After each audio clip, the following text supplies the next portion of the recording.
Last month marked the second anniversary of Lisa Marie Presley's son Benjamin Keogh passing away via suicide, as she has opened up about her grief. Tuesday marks National Grief Awareness Day, with the 54-year-old Presley, the only child of Elvis Presley, opening up about her son's suicide in July 2020, at just 27 years of age.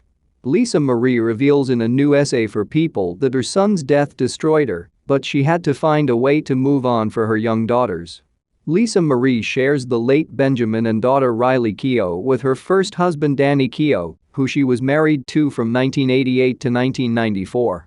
She also shares 13-year-old twins Finley and Harper with Michael Lockwood, whose divorce was finalized last May. Today is National Grief Awareness Day, and since I have been living in the horrific reality of its unrelenting grip since my son's death 2 years ago, I thought I would share a few things to be aware of in regard to grief for anyone who is interested. If not to help yourself, but maybe to help another who is grieving, Presley began. She added it's not a comfortable subject to talk about and can be hard to confront, though she added, if any progress is to be made, it has to be talked about. I'm sharing my thoughts in the hopes that somehow we can change that, she added, before stating the one fact she has come to learn.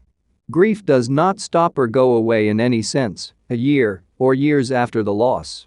Grief is something you will have to carry with you for the rest of your life, in spite of what certain people or our culture wants us to believe. You do not get over it, you do not move on, period, she revealed.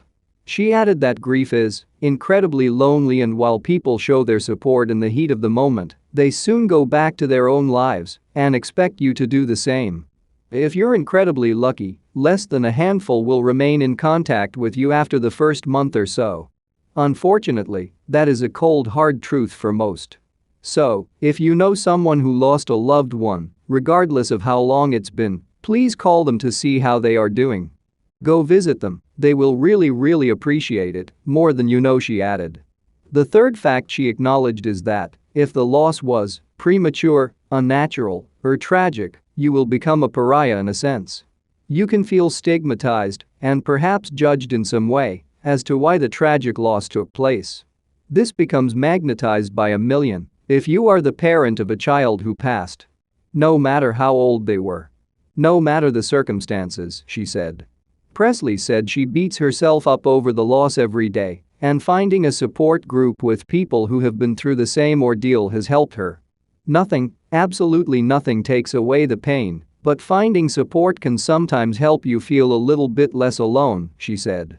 She added that she's dealt with loss and grief since she was 9 years old when her father Elvis Presley passed away, adding her son Benjamin was so much like his grandfather on so many levels that he actually scared me.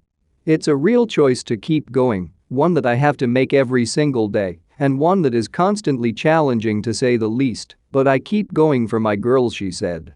I keep going because my son made it very clear in his final moments that taking care of his little sisters and looking out for them were on the forefront of his concerns and his mind. He absolutely adored them and they him, she added.